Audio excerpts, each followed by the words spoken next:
Oke, balik lagi di podcast Malam Kliwon YouTube channel. Yo, Kali ini kita barengan Iki Bento. Iki Bento. Kui opo? Kui. Jadi ini makanan perpaduan antara Jepang dan Solo ya. Iki Bento. Iki Bento teman-teman. Yoi. Banyak banget variannya. Ini dia nih, salah satunya nih. Nggak kelihatan juga ya, cuman ini Iki Bento. Tadi kita udah makan buat persiapan sebelum take. Betul. Dikirimin banyak banget ya tadi ya. Berapa nih? Sebuah pondasi 15. 15 paket dengan macam-macam variannya ya. Ya, Kalian bisa lihat di Instagramnya langsung Iki Bento. Iki Bento. Ada juga outlet-outletnya. Silakan kalau mau order langsung lihat aja outlet yang paling deket di mana. Betul. Dari segi rasa, wah ini tidak boleh di underestimate-kan ini. Iya, tidak boleh diremehkan. Tadi gua ngeliat Jul, set habis makan, wih, sabi ya. Instagramnya apa sih? Ini Iki Bento. Follow ah. Wih, gila warganet. Seplastik-plastiknya juga dimakan. Apa? Mantep. Oke. Mantep. Terima kasih Iki Bento ya. Terima kasih ya sudah mensupport podcast Malam Kliwon dan kru-krunya. Siap. Yoi, kita lanjut bacain cerita dari teman Kliwon. Iki Bento. Iki Bento. Halo Bang Bimo dan Bang Danu, nama Halo. gue Nolan. Wah, kalau Iya. saya NHK. Saya Hiu. Ya, 85.000 dong. Helm dong. Nolan.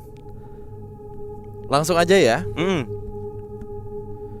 Kalau masih ingat, gue adalah abang kandung dari Ben, teman Kliwon yang cerita soal eksorsisme di rumah ortu gue di Depok pada episode ke-86. Wah, silakan di-recall Wah, episode 86 keren. di Spotify. Nolan dan Ben. Ini nama asli gak sih? Gak tahu deh gue. Dia orang mana sih? Nggak. Depok. Oh, masa orang Depok namanya Nolan? Bule Orang Depok. Orang Depok mah Jakri gitu namanya. Iya, bener. Jakri sih. Emang siapa? Ntar gue Jakri deh kalau Japri. gitu. Oh, Japri. Nolan nih, Nolan. Nolan. Abangnya Ben. Oh, Benyamin kali ya. Iya, Bandnya 10 kali. Benten dong. Heeh. Nembak-nembak.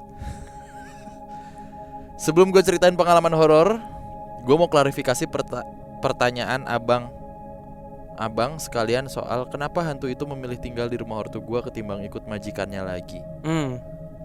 Oh, gue ingat. Oke. Jadi faktanya majikannya ini memang sempat tinggal bareng sama kita di rumah itu selama beberapa bulan.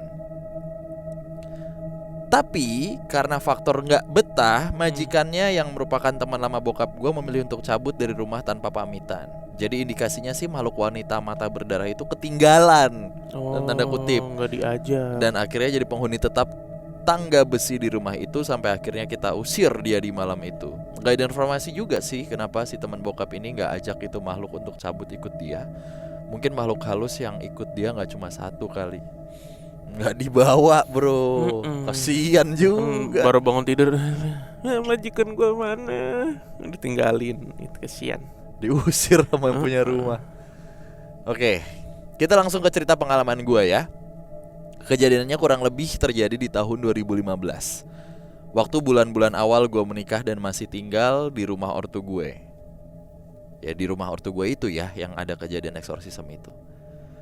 Gue dan istri menempati salah satu kamar di lantai bawah. Ini terjadi waktu istri gue lagi kontrol kehamilan di salah satu klinik di Depok Timur. Klinik ini gak begitu besar. Kita pilih klinik ini berdasarkan referensi relasi. Dan memang dokternya kebetulan dokter XPOG yang juga praktek di rumah sakit besar terkemuka di Depok. Singkatnya, seperti biasa, istri gue daftar, dapat nomor antrian dan nunggu gilirannya untuk konsul dengan dokter. Oh iya, karena saat itu gue masih ngajar dan lagi ada kelas malam, jadi gue gak dampingi istri gue ke klinik. Sambil nunggu giliran, istri gue yang memang cukup peka dengan kehadiran makhluk-makhluk tak kasat mata ini melihat sosok ibu-ibu pakai daster merah, kembang-kembang, agak lusuh kotor, rambutnya kayak Alex Singa di Madagaskar. Oh. Wah, berarti Iya. kayak sasak acak-acakan gitu tuh ya.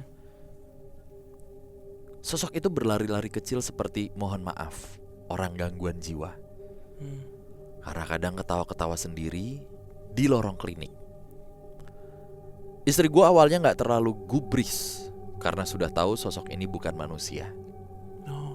Sampai akhirnya sosok ini sepertinya notice bahwa istri dia melihat aktivitas unik yang sedang dia lakukan.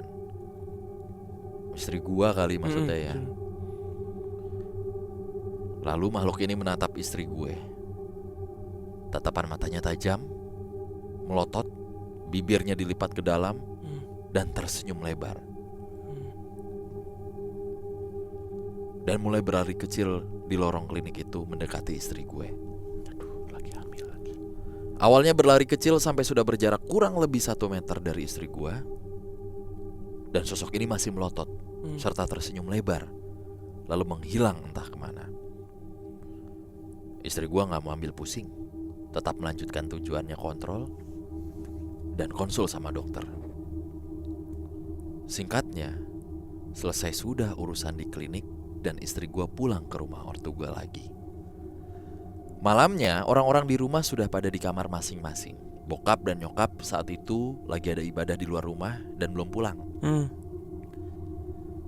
Sekitar jam 9:30 malam, setelah selesai makan malam, bersih-bersih, gue yang juga sudah kembali ke rumah setelah beres ngajar.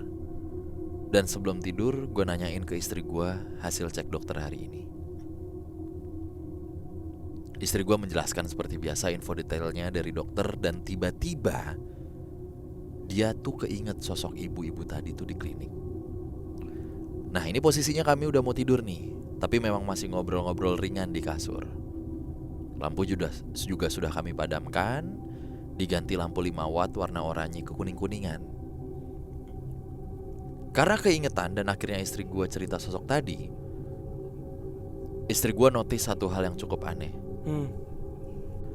Karena keingetan dan akhirnya istri gue cerita sosok tadi, istri gue notice satu hal yang cukup aneh.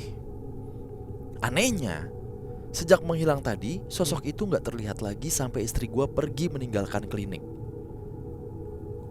Istri gue bilang, tapi dia kemana ya? Gak lihat lagi tuh aku sampai aku pulang. Masih posisi tiduran, istri gue menegaskan pandangan ke belakang pintu kamar yang sudah kami tutup rapat, dan langsung terbangun. Istri gue kembali menegaskan pandangan, dan ternyata sosok tadi ngikut istri gue pulang. Biasanya orang-orang bilang ketempelan. Sosok ini berdiri di tepat di belakang pintu yang posisinya tertutup, masih melotot dan tersenyum lebar, lalu berlari cepat menghampiri gue dan istri yang masih panik dan syok dengan kehadirannya. For your info, gue gak lihat sosok ini dengan jelas, tapi mungkin karena energinya cukup besar, gue bisa lihat sosok ini tapi ngeblur dan gak jelas. Sedangkan istri gue melihat dengan sangat jelas. Singkatnya, dia masuk ke tubuh istri gue. Kenapa gue bilang begitu? Karena istri gue jadi aneh. Tiba-tiba ngacak-ngacak rambut gue, duduk di badan gue sambil menekan kepala gue ke bantal dengan kedua tangannya berulang kali. Waduh. Sambil ketawa-ketawa yang suaranya pun berubah drastis, jauh beda dari suara istri gue. Gak hanya itu, sosok di tubuh istri gue ini, mohon maaf, menjilat-jilat muka gue sambil bilang, ayo buka matanya, ayo buka, ayo lihat saya sini. Gue cuma bisa tutup mata, gak bernyali untuk buka mata karena takut ngelihat mukanya. Gue takut ngelihat mukanya sosok ini walaupun gue tahu dia lagi ada di dalam tubuh istri gue. Gue berdoa, pegang kepala istri gue. Saat itu mulut gue rasanya kaku, sulit mengucap doa. Bahkan gue yang berdoa tidak dalam hati kesulitan dengar ucapan doa gue sendiri. Kayak gak mau keluar dari mulut gue. Gue yang beragama Kristen ini akhirnya menutup kalimat doa dengan teriak, dalam nama Yesus keluar dan jangan ganggu kami. Dalam nama Yesus keluar. Tiba-tiba suhu dan suasana kamar yang tadinya panas berasa ada api unggun di kamar. Berubah jadi adem dan balik normal seperti seharusnya. Istri gue jatuh lemas. Beberapa detik berselang dia tersadar, dan gue yang masih panik serta masih belum yakin dia ini udah 100% istri gue, tanpa ada makhluk yang merasuki tubuhnya, ditenangkan. Karena istri gue bilang, dia udah pergi kok. Tadi aku lihat dia melayang keluar rumah. Tadi itu dia bau banget loh. Aku mau muntah jadinya. Buset. Gue sangat tenang mendengar suara istri gue udah normal lagi, dan langsung ajak istri gue doa supaya kita dilindungi dan bisa tidur dengan tenang sampai pagi. Gak lama dari kejadian itu gue dengar bokap udah balik. Seperti yang diinfokan adik gue, bokap gue ini pendeta, dan gue yang tadinya sudah mau tidur mengurungkan niat dan samperin bokap yang baru pulang untuk cerita hal tadi. Niatnya biar kalau memang sosok itu masih ada di rumah bisa diusir bokap. Dan singkatnya, bokap yang nyimak cerita sambil sekali memejamkan mata, seperti minta dalam tanda kutip penglihatan lah atau vision dari Tuhan. Dan lalu bokap bilang ada sosok ibu-ibu mirip dengan yang kamu ceritakan mau masuk ke rumah lagi nih. Tapi kali ini sosok itu gak berani masuk. Kalau kata bokap sih udah dijaga malaikat lah, malaikat Tuhan, jadi gak bisa lewat. Artinya indikasinya karena nempel sejak dari klinik, jadi makhluk itu bisa masuk ke rumah dan ikut istri gue sampai ke kamar tadi. Karena mendengar info dari bokap, gue dan istri sangat tenang. Akhirnya gue bisa lanjut beristirahat, memejamkan mata sama istri sampai di pagi hari. Mungkin ini dulu ceritanya yang gue bahas ya bang. Masih sangat banyak cerita horor yang gue pribadi atau istri gue alami. Mulai dari hantu muka rata, pocong jahat, sampai kuntilanak kontrakan dan lain-lain lah.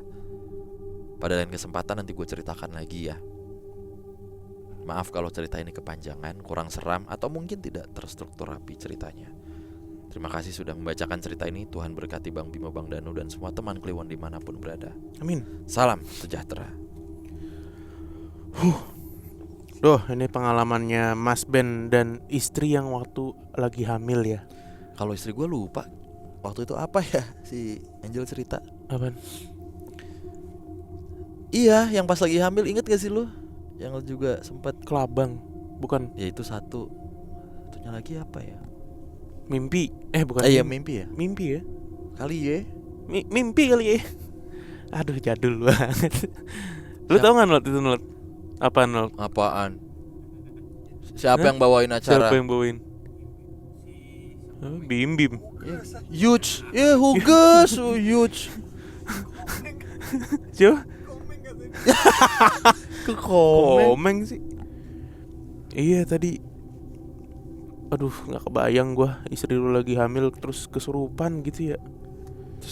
Ya Allah, Terus kesurupannya amit-amit begitu ya Allah. lagi. Iya. Waktu itu juga di rumah gua, Danu juga ada kayak gitu. Gak sadar. Jilat-jilat muka gue. Buka le. Buka matamu, tak jilati. Ini. Ini baru muka lo. Ayo. Mau yang lain? Mau yang lain. Monas.